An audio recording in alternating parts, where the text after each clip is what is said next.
मलका बरतानिया एलिज़ाबेथ दोम के इंतकाल की खबर फैलते ही सोशल मीडिया पर भारतीय सार्फिन की जानिब से कोह-ए-नूर हीरे की भारत वापसी का मुतालबा किया जाने लगा।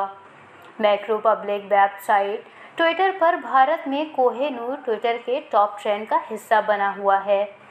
भारतीय सार्फिन का ख्याल है कि मलका बरतानिया के ताज में नस्ब कीमती कोह-ए-नूर भारत को वापसी मिलना चाहिए।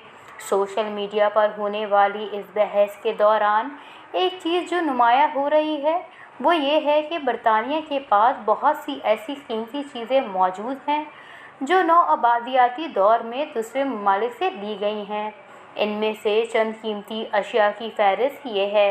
Number 1, great star of Africa diamond है। ये दुनिया का सबसे बड़ा हीरा है और इसका वज़न तकरीबन 530 कैरेट और मालियत तकरीबन 400 मिलियन अमरीकी डॉलर्स हैं। दूसरे नंबर पर टीपू सुल्तान की अंगूठी है। ये अंगूठी बरतानिया में होने वाली नीलामी में एक नामालूम अफराद को तकरीबन 1,35,000 बरतानवी पाउंड में फरोख्त हुई। नंबर 3 पर रोज़िटा स्टोन है। रोज़िटा स्टोन इस वक्त ब्रिटिश म्यूजियम में नुमाइश के लिए रखा हुआ है।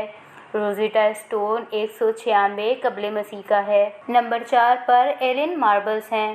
तारीखी दस्तावेज़ के मुताबिक सन 1803 में लॉर्ड एलेन ने मुबैना तौर पर यूनान में पार्थेनन की बोसीदा दीवारों पर लगे मार्बल्स को हटवाया और वहां से लंदन पहुंचाया। ये मार्बल्स यानी संगमरमर आज भी ब्रिटिश म्यूजियम में मौजूद हैं।